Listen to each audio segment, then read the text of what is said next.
freaked out by this porn cam over here. I'm not quite. Is this like the kidnapping video that you send out to try to get a ransom for me? Because my wife ain't gonna pay. Trust me. Don't pay, honey. Don't pay. He doesn't deserve it. Not a penny of the money he's asking for. Son of a bitch. It's time to get your geek on. It's Two Geeks TV. With your hosts, Victor and Sean.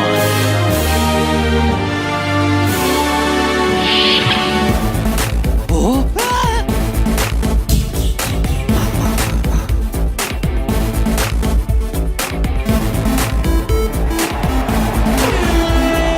Keep on geeking on. All right, I'm in the porn car here with Victor.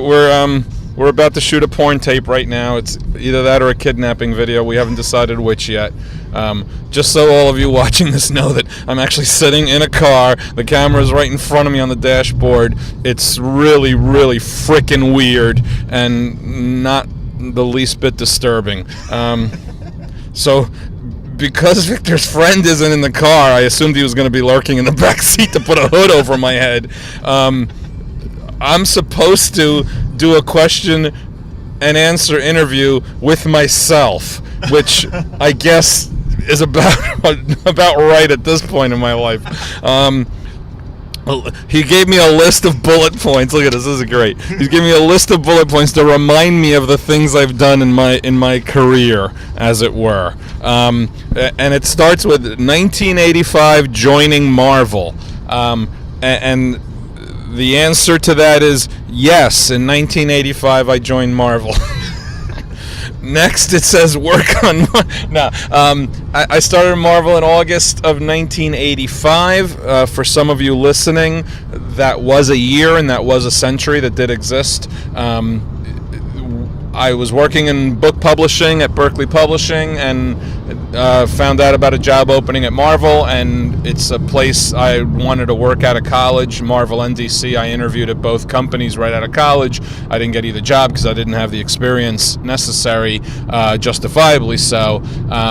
But then, as often happens with publishing, which the guy who hired me at Berkeley Publishing the day he hired me said, this is a very incestuous business. You leave, you come back for better pay. You leave again, you come back for better pay. Everyone bounces around in publishing because the pay is so bad, and you're always trying to take one step up the ladder. So a friend of a friend had a sister who was looking to hire an assistant in the manufacturing department at Marvel, and it was going to be paying like $3,000 more than I was making at the time.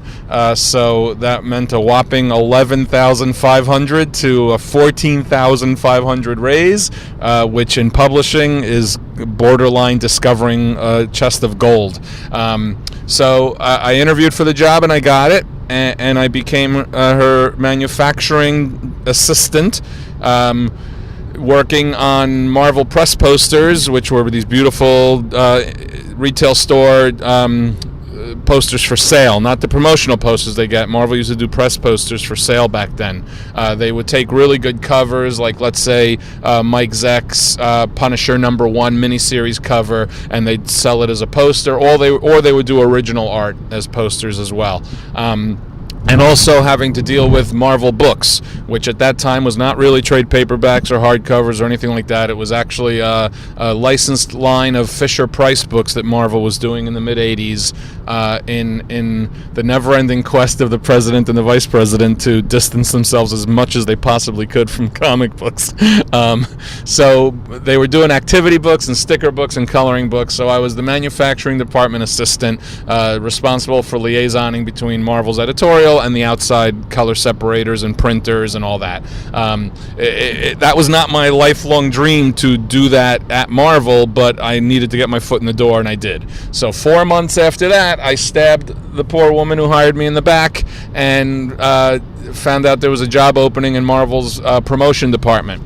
And actually to be the assistant of the guy who got the job that I interviewed for 3 years earlier out of college. And I said, and it's something I wanted to do because I wanted to work in the promotions department. I was a communications major in college, focused on advertising and public relations, and I thought that a really good opportunity for me would be to get to work on advertising materials for Marvel, get to do copy work and press release work and all that stuff.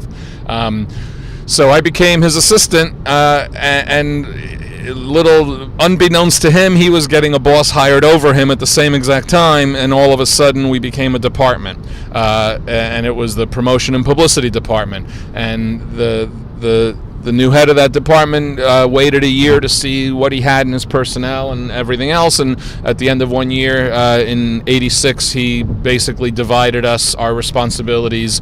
One guy became the promotions manager, responsible for all direct market press and conventions and that kind of thing, and I became Marvel's advertising manager, responsible for all of our house ads, which are the ads that appear inside the comics themselves, promoting our comics. Also, Marvel's promotional posters that went out to the retail stores, giveaways, sell sheets, co-op ads, all these things that Marvel used to do back then. I have no clue if they still do now, but I don't think they really do. And it was most of it was always in service to the direct market specialty shops, but a lot of it also was work for the licensing department, international publishing department, a little bit of everything.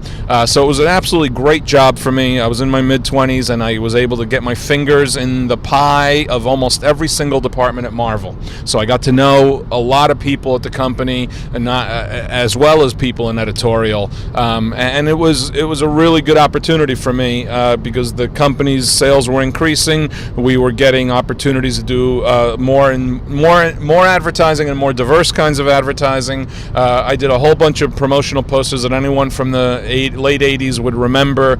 A Fall of the Mutants poster that Alan Davis did, Acts of Vengeance poster that John Byrne did. All those promotional posters were my responsibility. I did the copy work, the basic design work, worked with the artists, and worked with an outside advertising agency that did all of our production design work. At the same time, I got to know the editors as well, because I had to work on the monthly books with them. And when I was ready to start trying to sell comic stories freelance, I had a better lay of the land. So my first sale in Marvel was something that never got published, and I'll segue to that in a second, because the bullet point I noticed made me forget. Work on Marvel Age. Yes, I did 2 articles for Marvel Age, one of which was 2 weeks into my job. Jim Salicrup, the editor of Marvel Age, which was a monthly Marvel magazine that promoted our own stuff. Jim asked me to interview Stan Lee. So I interviewed Stan Lee 2 weeks into my job over the phone, and it was fantastic. It was a really good interview. He was tremendous fun. So there I go, 2 weeks into my job at Marvel, and I'm spending 2-3 hours on the phone with Stan Lee. And it was a cover feature story, because it was a Marvel Age issue that had a photo cover of Stan on it. It was I think it was a 50th anniversary issue. I don't even remember at this point, but it was really cool to get to do that. So I did a couple freelance assignments for Marvel Age. I didn't do a lot because frankly, they didn't pay that well per article, and it was a lot of work on a per article basis. So I only ended up doing a couple different articles for them. My first comic sale was about almost a little short of 2 years into being at the company. I sold an inventory story. What's going on? A call coming in. We have an incoming call. We have to delay the interview for an incoming call. So my first sale for Marvel is a professional freelance writer. Is actually a story that never saw print. I sold an inventory story. Inventory stories were something that Marvel did regularly. It was very prevalent at the time. Every editor was responsible for having a completed issue in its entirety. Pencils, inks, letters, colors, all in a drawer. And you'd use that issue in an emergency if your schedule was getting blown and you were going to miss your monthly shipping. If an artist or a writer or whatever, something happens, a guy gets sick, someone goes on vacation, someone draws too slow, whatever the reason, you'd always have an inventory story ready. You pull it out, you publish it. No one's thrilled about having to do that, but but you had to do it in order to maintain your monthly schedule. Back then, monthly schedules had to be maintained because a lot of our sales were still in the newsstand marketplace. That was still a very solid source of revenue for the company in the mid to late 80s. And as a result, the newsstand targets had to be hit. You had to make your spot, or you missed your rack space spot if you didn't ship on time. So the books shipped on time back then because they were supposed to ship on time. I know that on-time shipping now is non-existent in some ways, to the detriment of the industry, but because of the sales model that is employed now, because of the way the books are specifically and almost completely sold in the direct market in terms of the monthly single titles, that it's less of an issue now than it used to be. But it was a really high priority, because we're talking about some books having sales well into the hundreds of thousands of copies on the newsstand, so that made a huge difference. So I did a Spider-Man inventory story because Spider-Man had 3 monthly titles at the time, and it was always the kind of a book that would need inventory stories. So I targeted that editor as someone to try to sell a story to, and I did. And he told me it was getting drawn and it was taking a while, and I never saw pages. And then that editor got fired. A new editor took over, and much to my chagrin, I found out, A, the issue had never been drawn. It was never sent to an artist to get drawn. And B, the new editor didn't like the story, so he wasn't going to send it out to an artist to draw. So I got what's called a kill fee, which was both really kind of disappointing for me, but also very, very enlightening and a great learning opportunity to understand a lot more about how things happen, how things break down. So right off the bat, I got a real good educational experience about how different editors work different ways, how different editors have different tastes, how you have to understand that that's a part of the publishing process. So as a result, I didn't try to sell anything for a little bit, and then I was walking in the hallways and an editor stopped me, and this was just a couple months after Marvel had launched the New Universe line, so that was late 86 or 87, I think. And he said, "Fabian, you always wanted to write, didn't you?" I go, "Yeah, I'm going to write eventually. I'm just waiting." And he goes, "You want to try to pitch some inventory stories to Sci-Force?" I go, "Yeah, sure." He goes, "You know what the book's about?" I go, "Yeah. I'll come. I'll give you some pitches in the next couple days." And I go home and I read the first 3 issues of Sci-Force because I hadn't read it yet. The schedule on the Universe books were in such bad shape that 3 issues had just published, and they were already looking for inventory stories because the schedule was such a nightmare on those titles for a lot of editorial reasons. So I went home, I read the issues. The next day I gave him 10 pitches. Each was a paragraph long, and he came up to my desk upstairs because editorial was on 10, I was on 11. Came upstairs to my desk. It was like 6:15. He comes up, and I see him walking down the hall holding my sheets of paper in my hands. Not this sheet of paper. This is the bullet points to remind me about my life. He comes with my plot in his hand, and or my pitch sheets in his hand, and I'm thinking, oh crap, I hope he likes it. I hope he likes one of them. I hope he likes one of them because I gave him 10. And the words out of his mouth were, "I want to do this one first." And the minute he said that, I thought, yes, yes, I got my claws in. I got something going here, because he wouldn't say first unless there were more than one that he liked.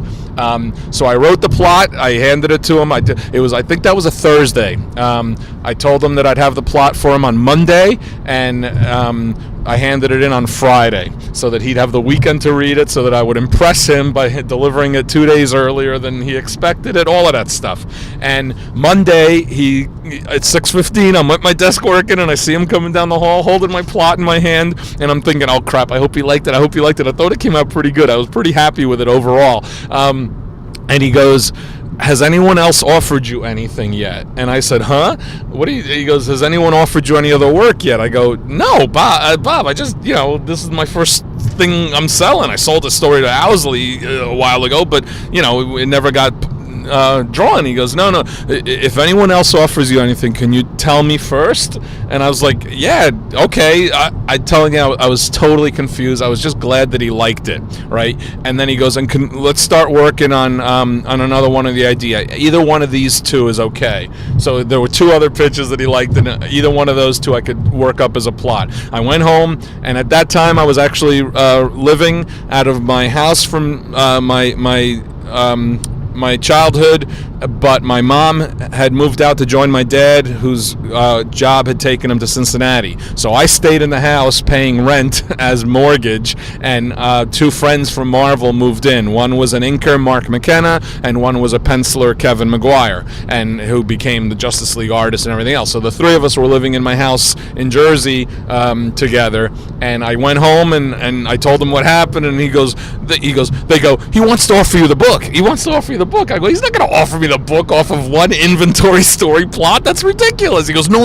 He wants to offer you the book, but he can't. He can't do it yet. He's waiting to find out. He wants a reason to have no choice but to get rid of the writer who's currently writing the book and ask you to write it. And I was like, that's crazy. Forget it. Well, I handed in my second inventory story, and Shooter had a big shakeup of the books. 8 titles, 4 were canceled, so only 4 remained, and I was named the writer of Cyforce, all within about a 3.5-4 month span. So I got a monthly gig at Marvel as a writer within 4 months of selling my first inventory story, which was fast, which was not common. Part of that was absolutely the luck of the schedule. Part of that was me being smart about how I tried to present and approach my stories in a way that would make them editor-friendly and make them editor-in-chief friendly, because that was very important back then at that time. And the drawback, or the interesting part of that, was also that when those 4 New Universe titles got reassigned to a new editor, the new editor was very, very wary of me being a monthly writer, because he just got promoted from assistant editor to being an editor.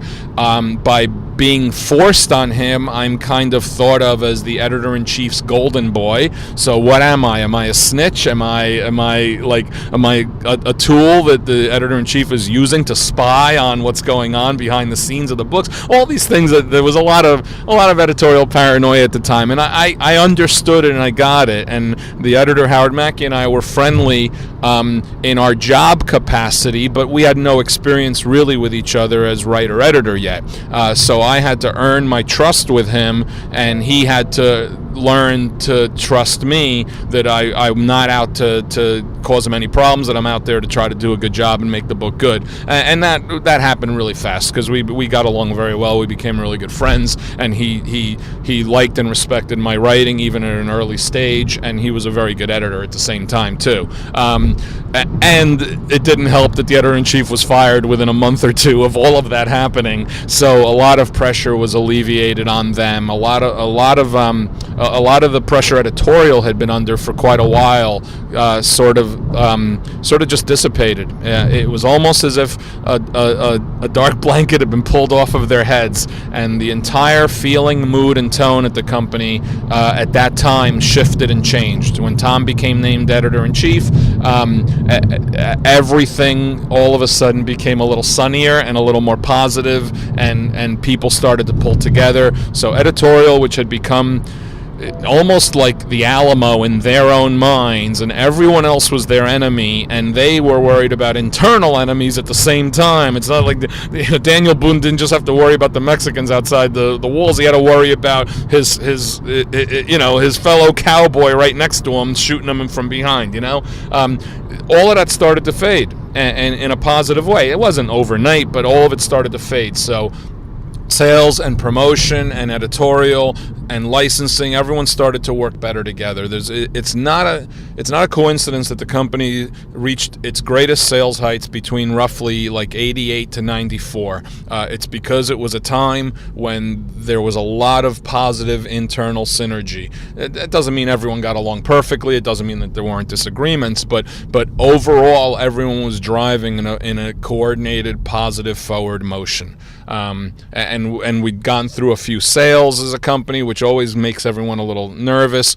And we were bought by Ron Perlman, who at the time we thought was going to be the best thing in the world for us because he had a lot of money and he wanted to put the money into the company. Turned out to be the worst thing in the world for Marvel in many ways, but the initial wave we were riding was a positive one.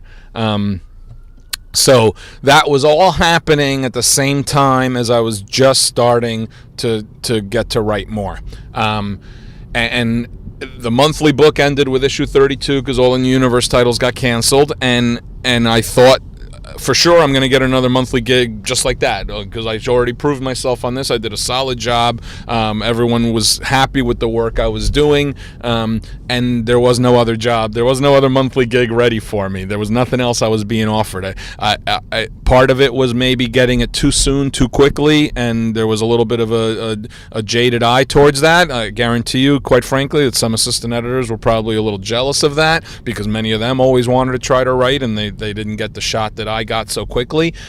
So what I had to do is, in many ways, reprove myself all over again. And selling Marvel Universe stories was what I was going to have to do, because one of the things I heard is, well, that was a New Universe book that doesn't show you can write Marvel characters, because it was taking off on its own little side. So I started to do what I called my year of scut work, and the year of scut work was backups, 8-page stories, filler, things like that. I told you 1 hour wouldn't even get us to 1988. There's too much shit going on back then. No, it's good. And I sold backup stories to Classic X-Men. I sold a bunch of annual backup stories. I sold a few more inventory stories, a Daredevil issue that printed, an Iron Man issue that I co-wrote with a friend of mine and co-worker, Glenn Herdling, that printed, a Doctor Strange inventory story that ended up being issue number 25. And what in many ways ended up being my saving grace was Marvel Comics Presents weekly anthology book that was being prepped back then. They had over a year lead time to try to build their inventories. Was that my phone? No. Yes, I think that was my phone. So it was interesting because that 8-page story format was both heaven and hell.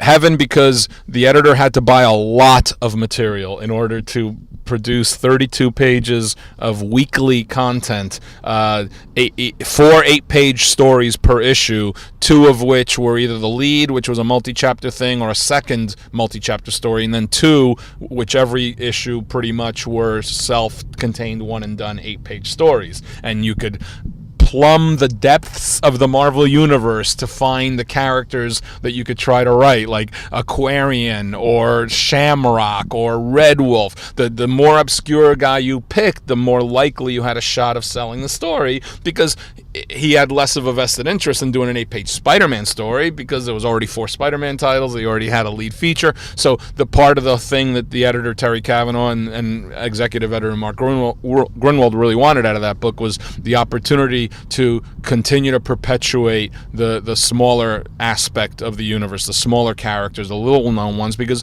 if a creative team does a good job with that character, that opens up the door for someone else to say, hey, I could do something with that character, or even for that creative team to get a shot to do more with that character, which actually ended up happening with me. I did a Nomad backup story for a Captain America annual. I did a Nomad story for Marvel Comics Presents, and my goal all along with that was to try to pitch a Nomad miniseries. So I wanted to pitch a Nomad miniseries because it's a character I really liked tremendously from the time that Mark DeMatteis and Mike Zeck brought him back in Captain America, because Nomad was originally from the 1950s Captain America storyline that Steve Englehart and Sal Buscema did in the 70s, which I bought when I was a kid and I loved back then. So I thought Nomad was a character I can say a lot with and do a lot with. So I sold did I sell the miniseries before New Warriors? No, it was just after New Warriors that I sold the miniseries, but I was prepping it. I was like building it, you know. New Warriors was basically the one thing that in many ways made my career. It gave me the opportunity to be able to have a livelihood in comic books. When I found out that they were going to be doing a book that they were openly calling Marvel's Teen Titans, I was very, very interested because teen characters were something I thought I could really do a good job writing. At that time, I was actually one of the youngest regular writers that Marvel had. I was like 27, 28 when I was getting a lot of this stuff happening. And I thought I would be able to have a lot to say with the book. The editor was not 100% sold on someone like me, brand new, writing it. The editor also happened to be the same guy who got fired from writing Cyforce, and I took over the book, so I really had to earn my way back into his good graces. It's not, you don't blame the guy who takes over the book when you're a writer. As a writer, I've had people take over for me, whether I quit or got fired, and I don't blame the next writer ever. I always blame the editor. But there's still a little bit of a raw edge there, you know. But he had just been brought back on staff as an editor.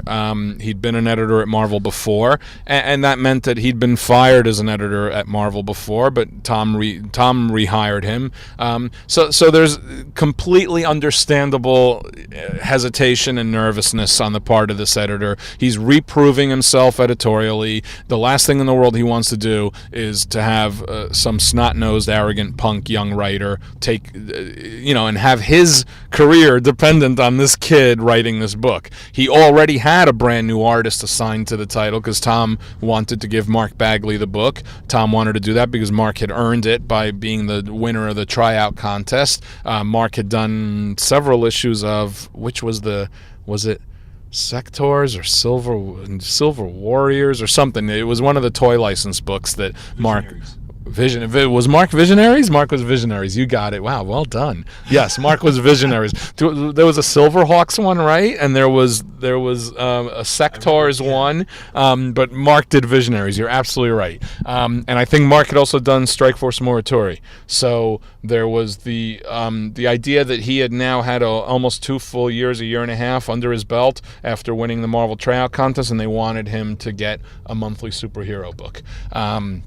So here's Danny having a pretty much a new monthly superhero artist, and he's looking for a name writer. So I was encouraged to pitch the book. Tom and Mark were very supportive of me, especially Mark Grunwald, were very supportive of me pitching the book. And I put together my proposal and had a lot of really good ideas in it. And at that point, I'd already been at the company now for about 3 to 4 years. I had a very steady, solid job in the office. I had a lot of responsibilities and a little bit of quote-unquote power in terms of the advertising, promotion, and sales stuff.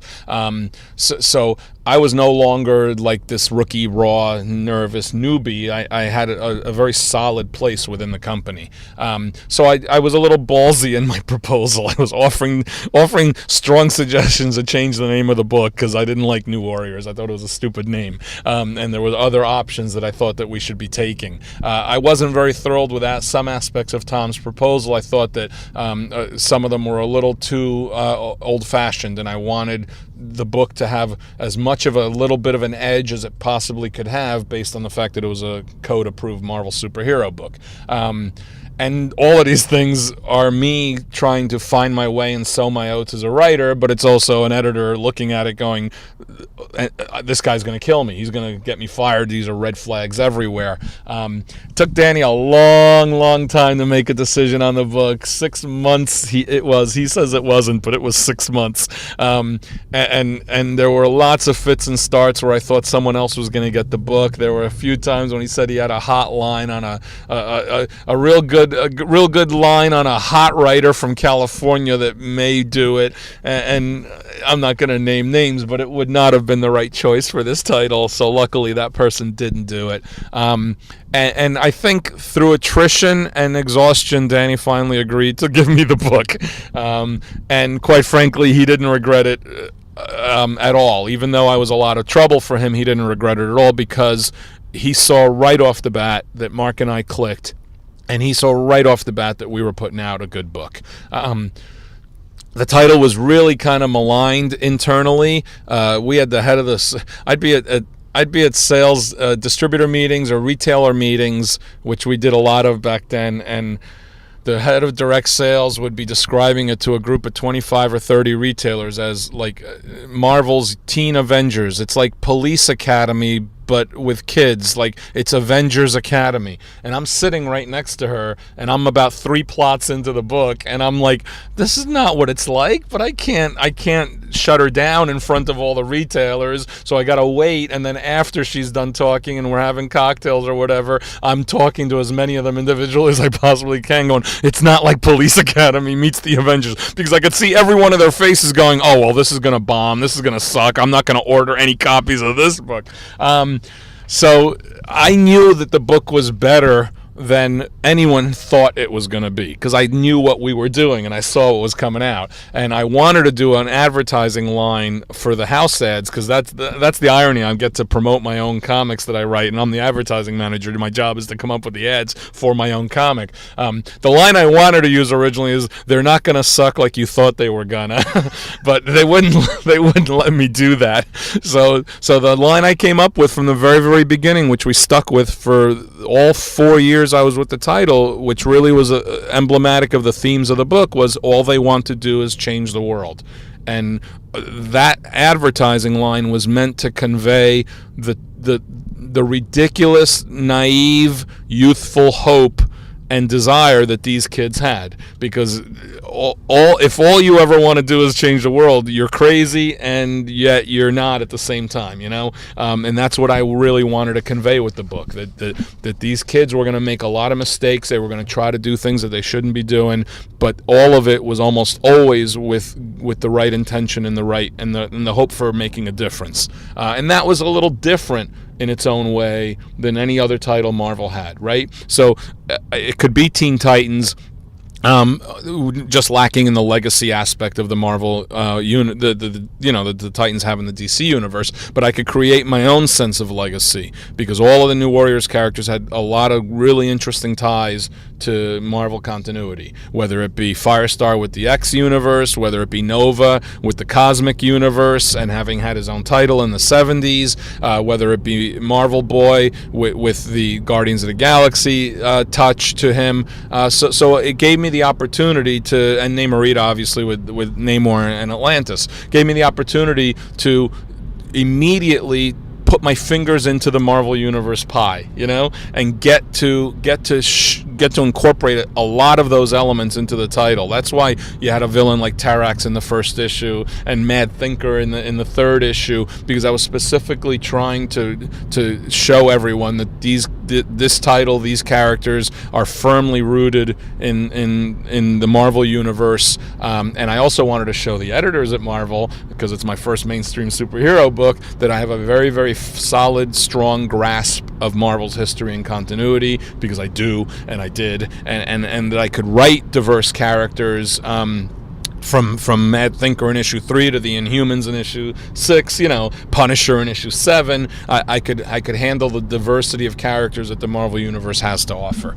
Our first issue sold 126,000 in the direct market. I think we had 6 new title launches as part of our coordinated publishing launch effort that year.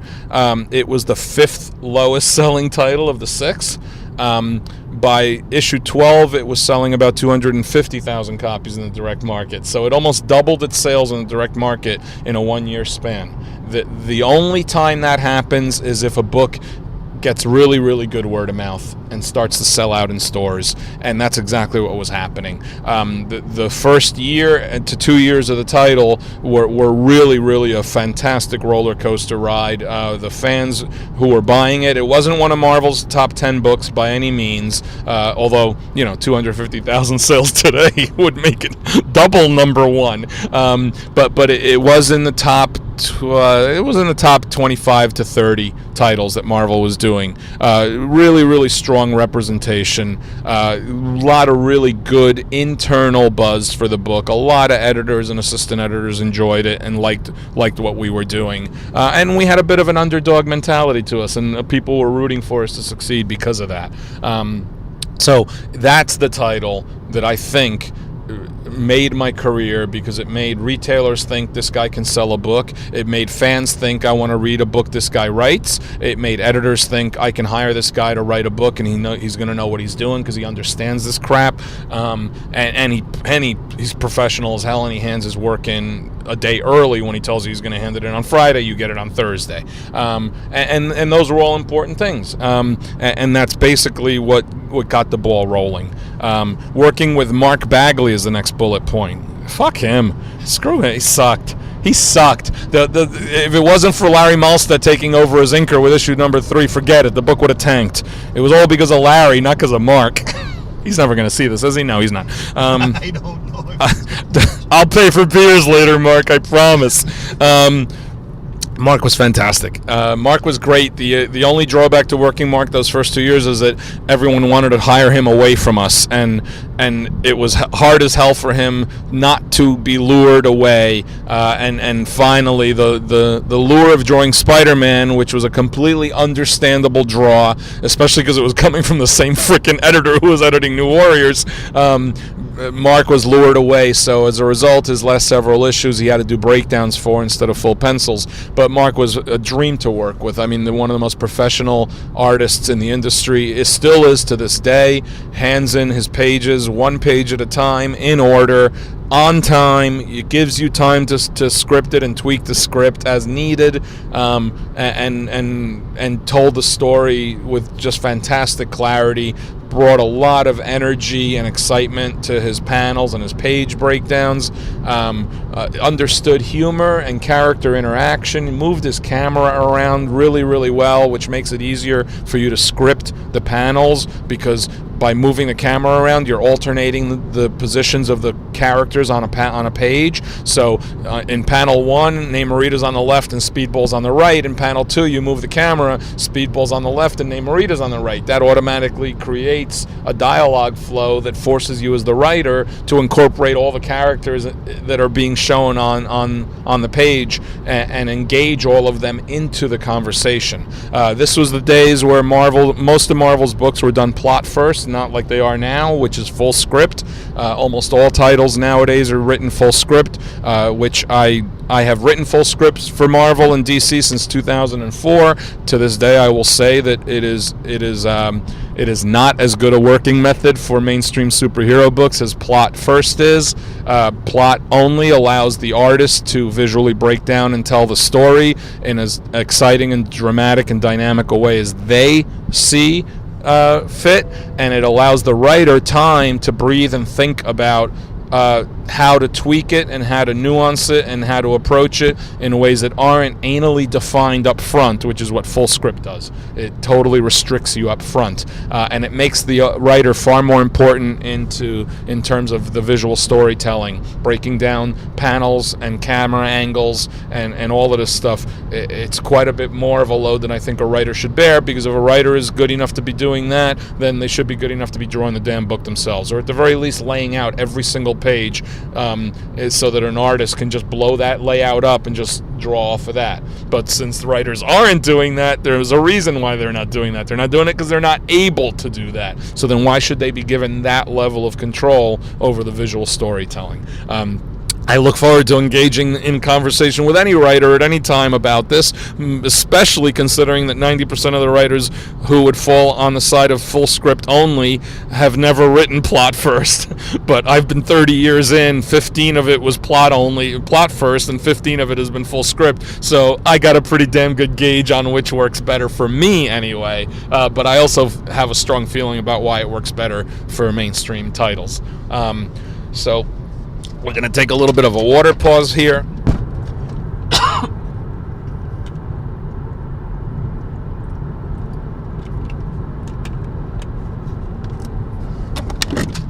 Okay, so meantime, I'm writing New Warriors. It's doing well. Danny offers me Alpha Flight.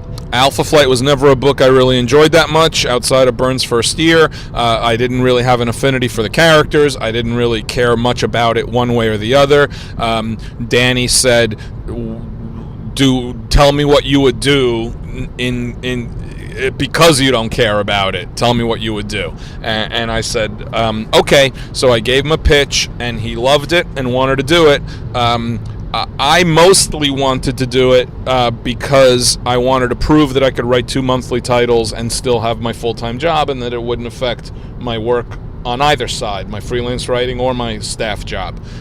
So that way, that would take that out of the equation. So if another title comes up, if a better opportunity comes up, I was hoping to maybe get a shot at a Spider-Man title with Danny, because he was editing the Spider-Man books at that time.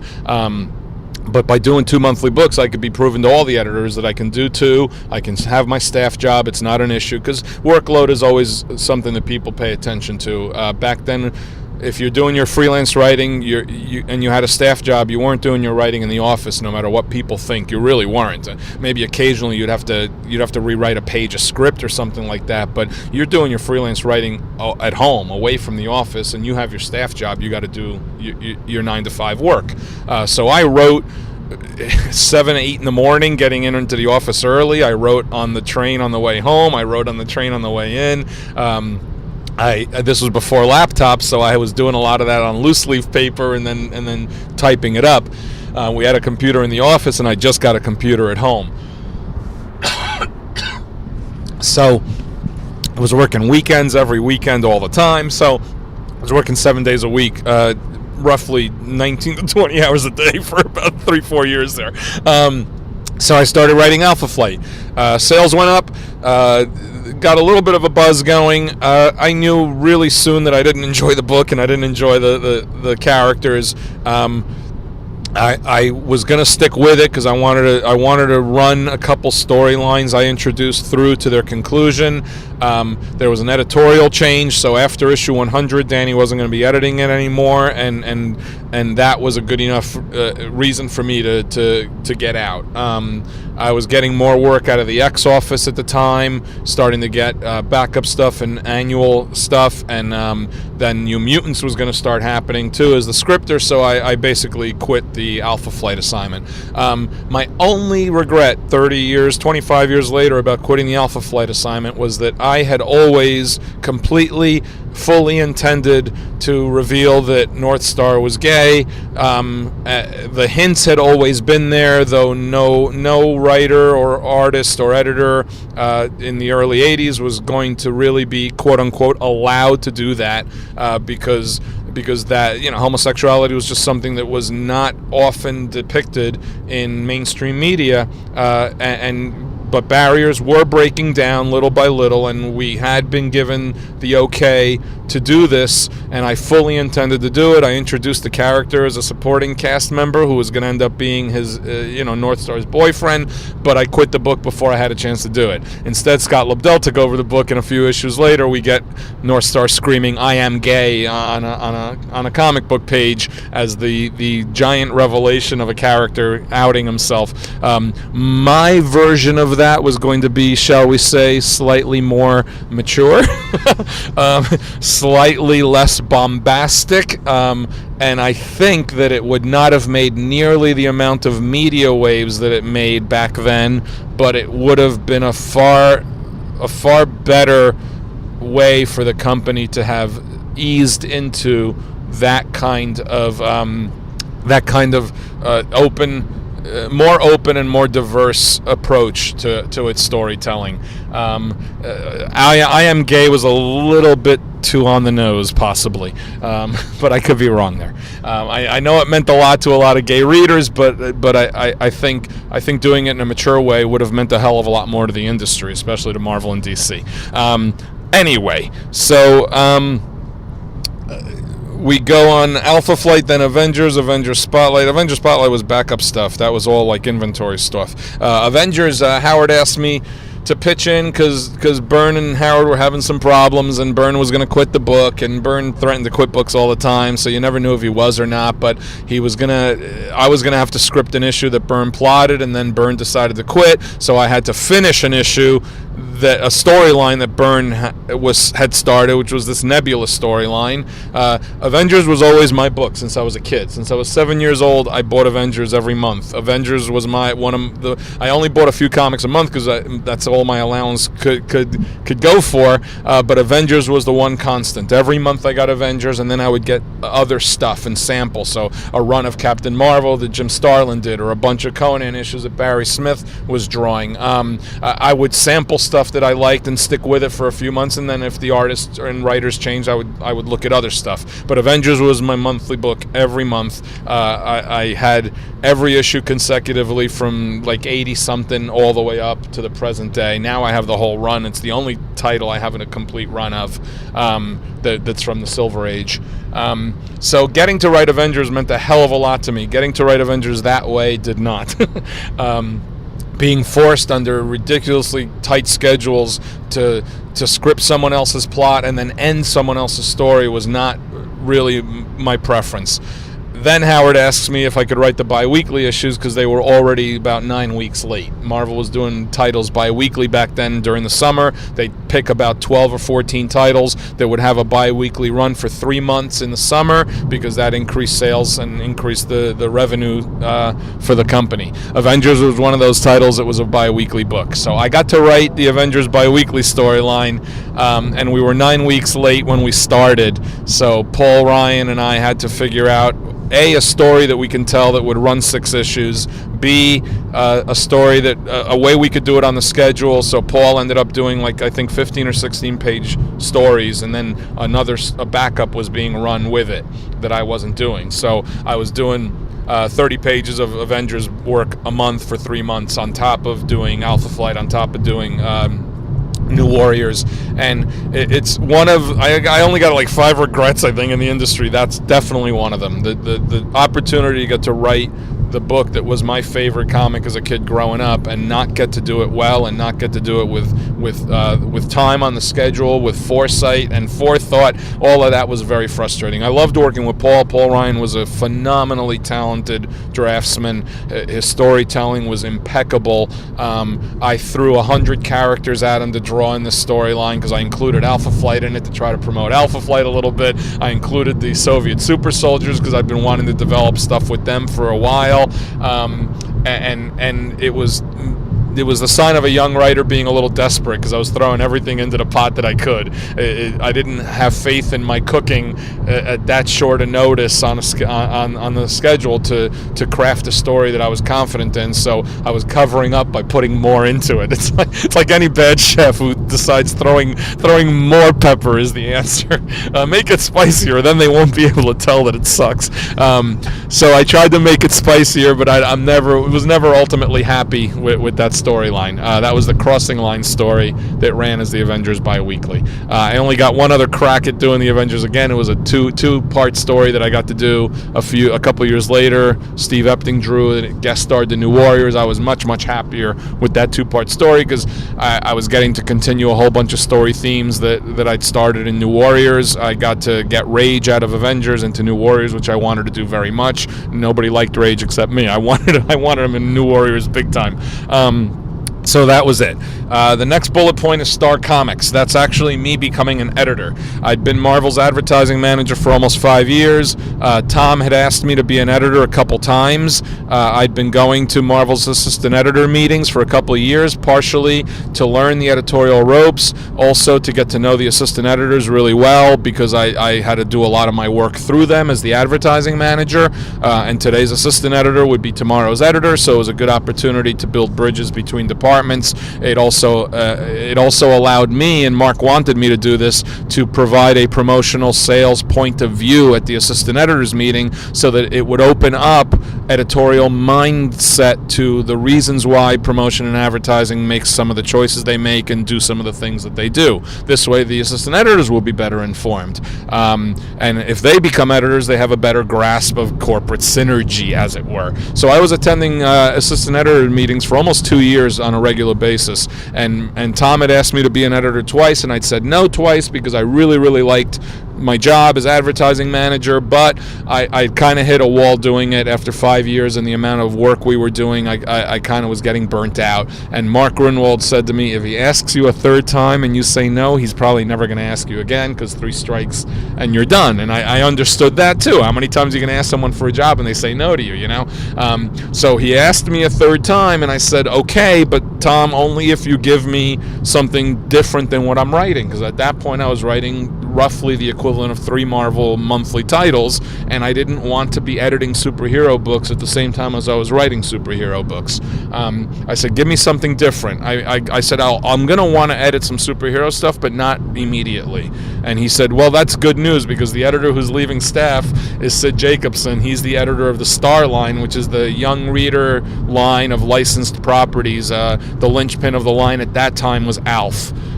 Which was a very successful book Marvel had. It ran for 50 issues based on the TV show. So I looked at him like I wanted to kill him. And I said, well, that is different. Okay. So I became the editor of the Star line, which was losing its name anyway. It wasn't going to be Star Comics anymore. It was just going to have a Marvel masthead on it and just be licensed titles for younger readers. I inherited the Barbie titles, which had not released yet, but had been in kind of editorial purgatory for a year because we weren't able to get it working well with Mattel, the licensor. I inherited Mighty Mouse. I inherited Alf, a couple other titles. Some of the new licenses that I knew were coming up were going to be Ren and Stimpy, based on a Nickelodeon cartoon, Hook, which was based on the Steven Spielberg movie Robin Williams starred in. We were going to be doing a movie adaptation of that. So I knew that I was going to be getting a pretty diverse, odd mix of stuff on my plate, and I was going to have to be working with outside licensors, which was really good, even though it's an absolute nightmare to do, and annoying as hell. It's great business experience. It's great learning experience. So I handled Marvel's Star Books, that line of titles for 3.5 years. I had to take a leave of absence for like 6 months because my writing was getting so ridiculous that I was only coming in for a couple days a week, and my assistant editor was handling most of the load, but he was getting ready to be promoted at that time anyway. So it was basically a way to get him on, under fire to get ready to be promoted. I edited a lot of interesting stuff. I got to work on Bill and Ted's Excellent Adventures with Evan Dorkin, who is a phenomenal talent. I got to work on Ren and Stimpy, gave Dan Slott his first monthly book. I gave Dan Slott his first sale. Dan was my intern. I gave him his first sale. It was a Mighty Mouse inventory story. It was the last issue of Mighty Mouse that got printed. I think it was issue number 10. And that was Dan's first professional sale at Marvel. Then I gave Dan his first monthly book, which was Ren and Stimpy. He was my intern, and then he got a job as Marvel's art returns guy after being my intern.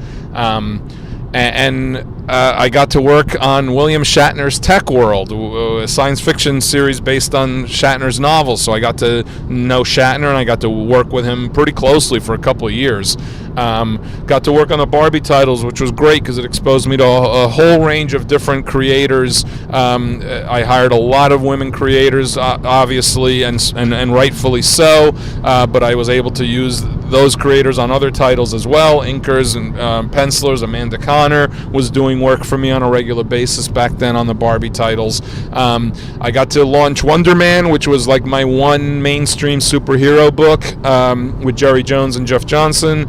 Jeff is a new artist I had discovered at a convention at that time, and I loved his work, so I was willing to give him a shot. He's a really, really talented guy and became a great friend. So I got to work on a really interesting mix of stuff. I really liked it, but being an editor is a bit of a thankless job. You're a psychological babysitter, and when you're producing on average 6 monthly comics as a writer, which I was, the last thing in the world you want to hear is a freelancer's excuse for why they're late. So I was getting burnt out because I couldn't handle the psychological babysitting aspect of the job. I had no patience for freelancers who weren't going to be professional about their work. So I was hitting a wall, and I knew that something had to give. And as much as I enjoyed the staff job, the writing was just far too financially rewarding at that point. I was spending 9/10 of my time on the office job between commuting from Jersey to New York and working in the office on editorial projects. That was 9/10 of my time, but I was earning 9/10 of my income from freelance writing. So I'm not a math major, but I looked at the math and I said, something's got to give. I'm making too much money as a writer to justify continuing this full-time job. So I left the editorial department. Marvel wanted me to stay on staff in some capacity, so I was coming in 2 days a week as an interdepartmental ombudsman. My job was to come in 2 days a week, talk to specific people in different departments, get a weekly rundown of what they were doing, write up a memo to the executives that would crystallize and summarize what everyone's doing, where it's conflicting, where it's overlapping properly, and suggestions on how any of that can be done better, smarter, improved. And so I did that for about a year. And then I left. Then I left staff completely and was just a freelance writer. Oh God! Look, I jumped ahead. I jumped so far ahead. Look, this is great. Look at what I missed on the bullet points. Work with Kevin Maguire on Captain America. 1991, working with Rob Liefeld on New Mutants. Creation of Deadpool. Creation of Shatterstar. Creation of X-Force. Work on X-Force. Working with Andy Kubert on X-Men. Executioner Song. Phalanx Covenant. Age of Apocalypse. Work on Cable.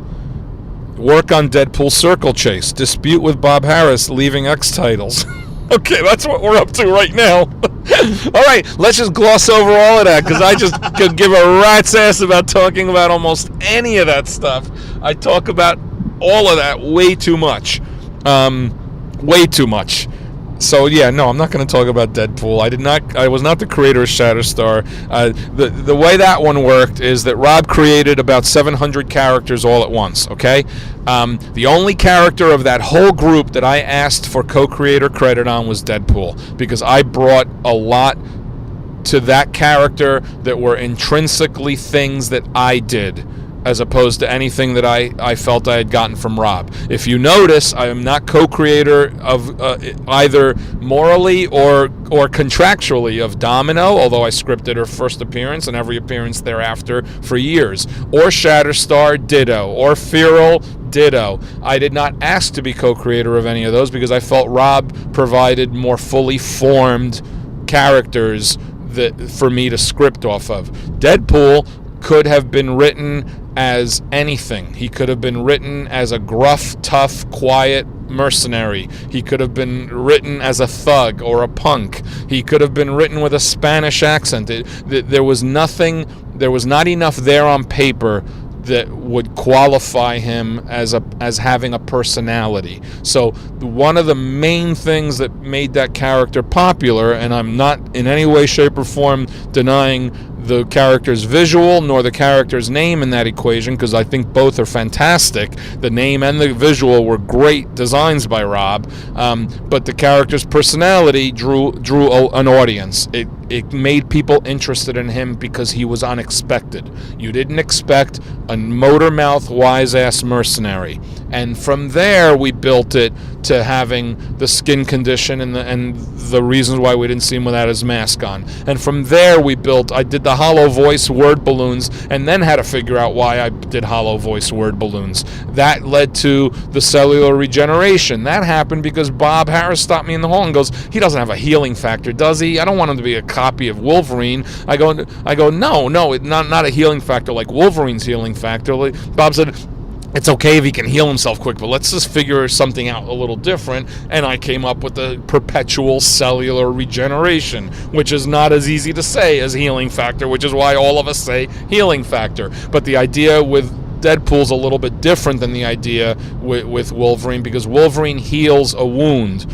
Deadpool's entire body is perpetually regenerating itself on a cellular level, which is why a wound heals itself. But the truth of the matter is that all of that would eventually be invaded by the cancer cells that were in his system, and those cancer cells would be fought, killed, and new cells would be remade out of it. That's the reason why he has the hollow voice, because his trachea, his windpipe, everything is constantly moving. That's why he's crazy, because his brain cells are constantly changing. So, and not only are they constantly changing, they're often stitching themselves up with new mass and new matter, because a head wound or a knife to the head is going to damage brain tissue. When it reheals, it's going to reheal slightly differently. It's not like fingertips, like fingerprints. So that's why one week he can like chimichangas, and the next week he can hate chimichangas, and each of them are 100% justifiable. So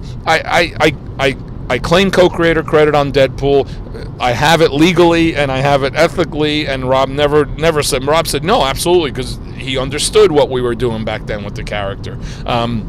The cancer was a result of my mother-in-law fighting cancer at that time, and that's why I gave him cancer. It made logical sense that a terminal illness is what would lead him to the point of becoming a Frankenstein's monster, because I asked her, my mother-in-law, I asked her, what would you do if you had the chance to heal yourself? And she said anything. And I said, what if it would make you crazy? What if it would make you a monster? What if it would make you physically disfigured? She said, I'd still do it.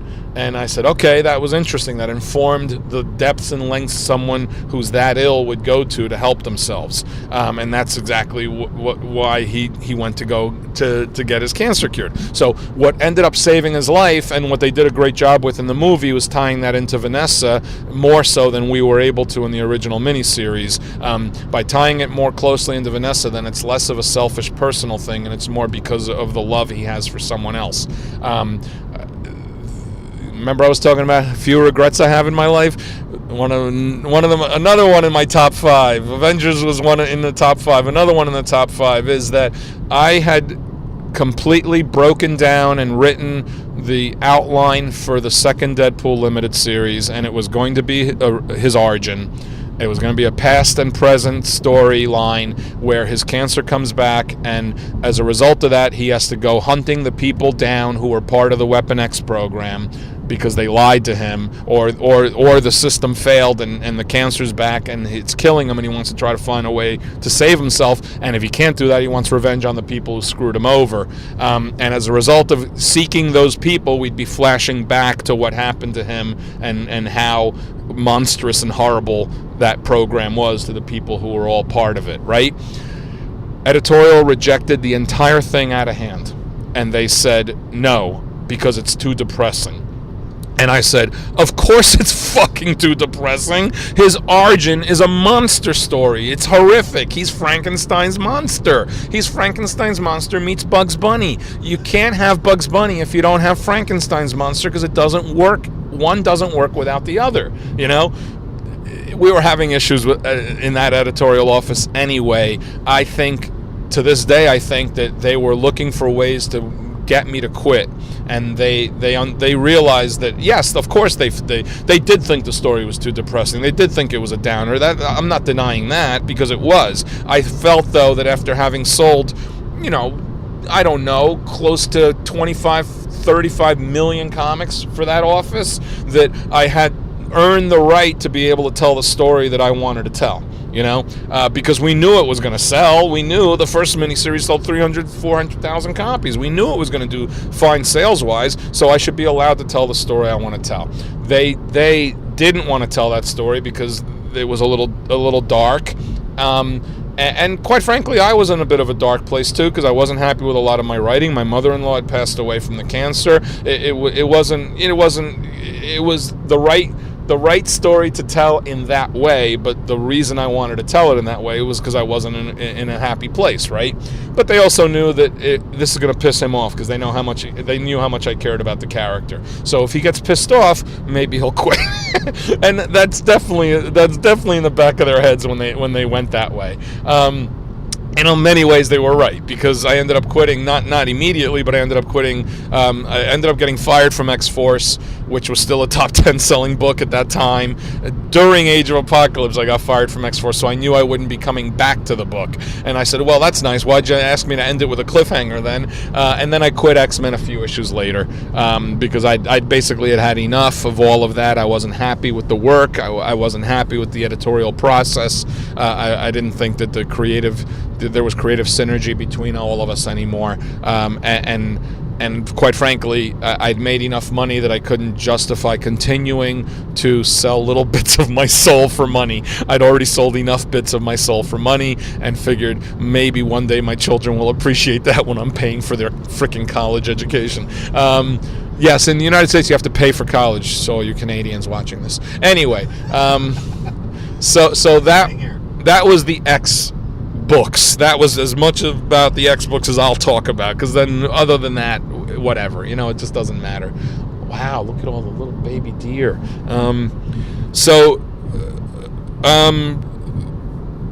I did a little bit of side work for Marvel in 95 into 96, a short Captain Marvel series for Grunwald, Spider-Man: The Final Adventure for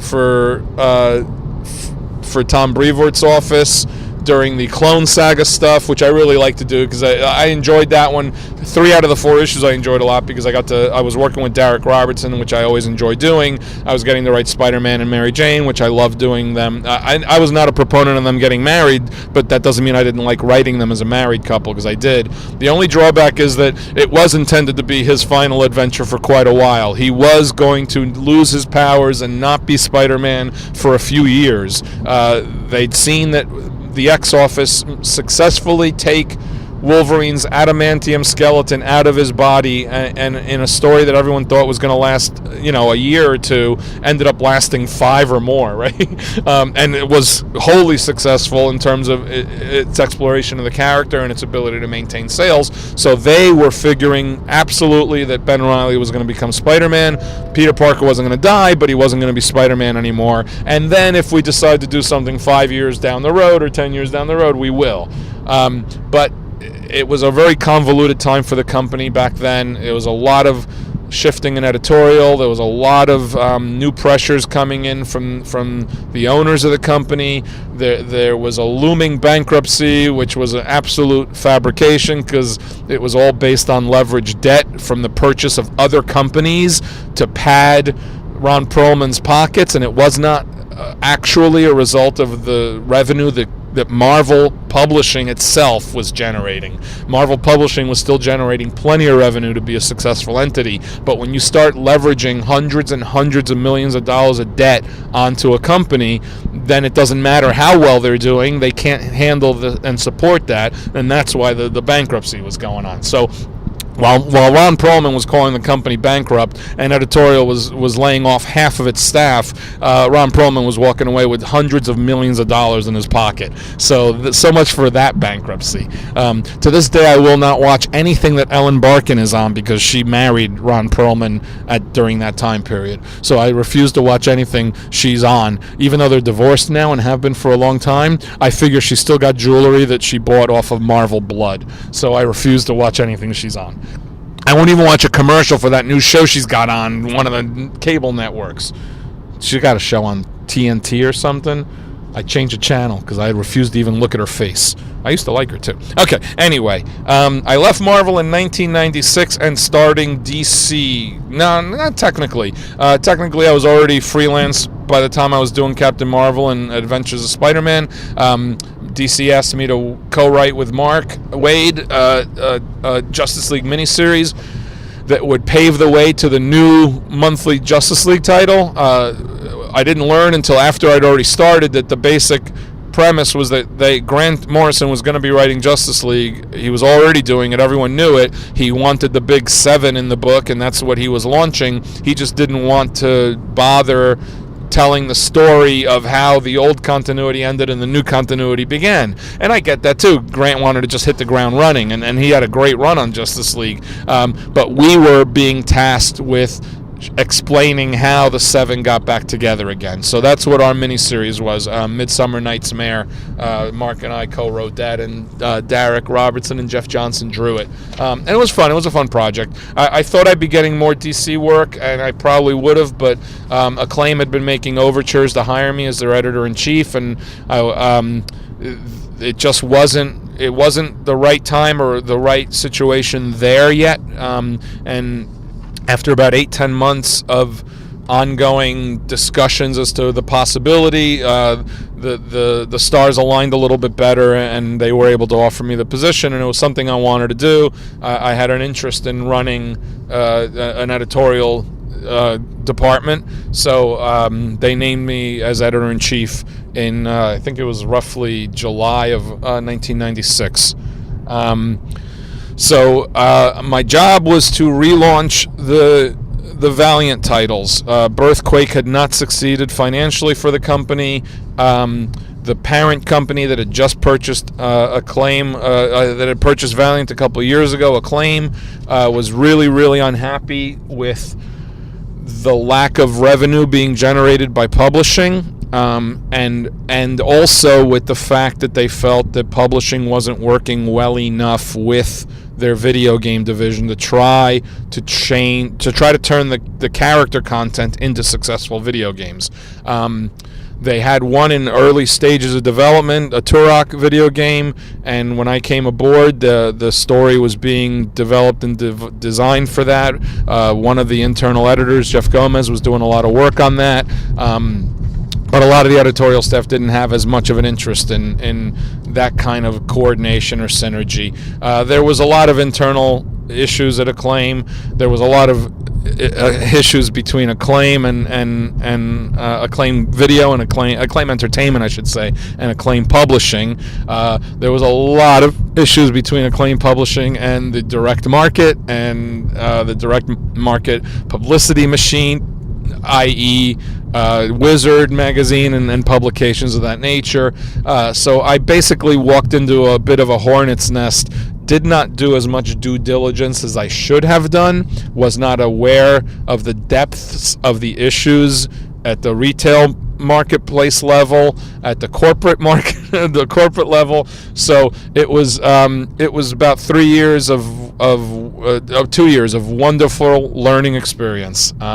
I got to work with a lot of really, really good people. I got to lay all those people off. And I got to basically close the publishing division down because I was not going to continue to play a budget lying game with the parent company. In the meantime, though, they got a Turok video game, which made $250 million in revenue. We got a Shadow Man game, which made about $40 million in revenue. Even an Armorines game, which made them about $8 or $10 million in revenue. So had the parent company been better, they could have continued to mine those properties and made quite a lot of money. But the parent company was a disaster area, and that ended up hurting the publishing company as well. I walked out the door of Acclaim with no job, zero, and that was on a Friday. And on a Monday, Mark Powers at Marvel called me up and asked me if I wanted to write Gambit for them, and I said, yeah, okay, sure. And I didn't even know I wanted to be a freelance writer again for sure, but there I was a freelance writer again, and that's where we end the interview.